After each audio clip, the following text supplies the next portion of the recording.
Assalamualaikum warahmatullahi wabarakatuh. Perkenalkan, nama saya Mertul Firmansyah dari kelas 10 APL 1. Saya di sini akan menjelaskan tentang prosedur penggunaan alat dasar lab kimia seperti labu ukur, pipet gondok, pipet tetes, baret, dan raca. Yang pertama, saya akan menjelaskan prosedur penggunaan labu ukur. Bagaimana cara menggunakan labu ukur?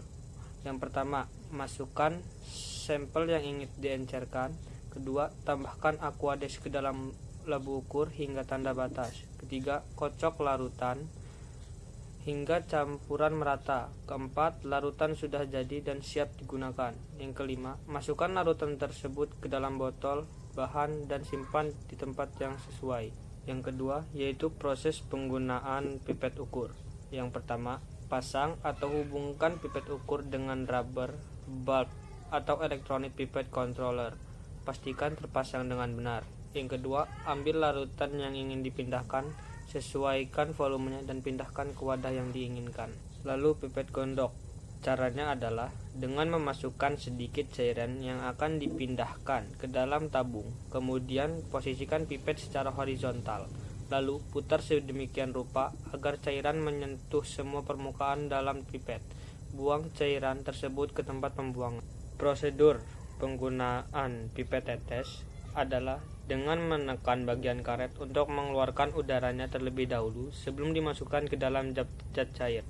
Apabila Anda menekan bagian karet pada saat pipet dalam zat cair, maka udara keluar dari pipet mungkin saja bereaksi dengan zat cair yang akan diambil. Yang ketiga, yaitu prosedur penggunaan baret. Cuci baret hingga bersih, bebas lemak maupun debu. Baret diklem pada tiang baret dalam posisi tegak lurus dengan datar air. Periksa kran baret.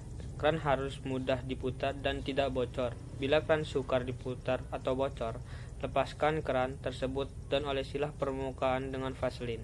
Bilaslah baret dengan larutan yang akan dipakai untuk titrasi. Kemudian isi baret dengan larutan yang sama sampai di atas titik nol. Alirkan larutan dengan membuka kran dan usahakan kolom pipa di bawah kran terisi larutan atau tidak terdapat gelembung udara. Lalu atur tinggi cairan sampai meniskusnya tepat pada angka 0 atau angka lain dan catatlah angka mula-mula ini.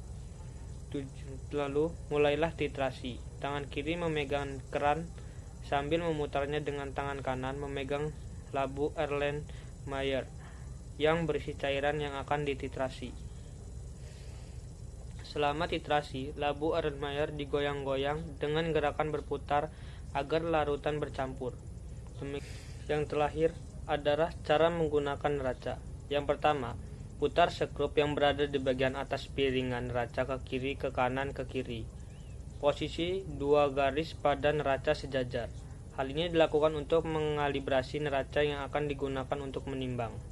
Letakkan benda yang akan diukur masanya pada tempat beban dalam neraca. Geser skala mulai dari yang skala besar jika panahnya sudah berada di titik timbang 0, bergantian ke skala kecil. Yang keempat, jika 2 garis sejajar dalam neraca sudah seimbang, maka hasil pengukuran sudah dapat dibaca. Terima kasih penjelasan saya. Wassalamualaikum warahmatullahi wabarakatuh.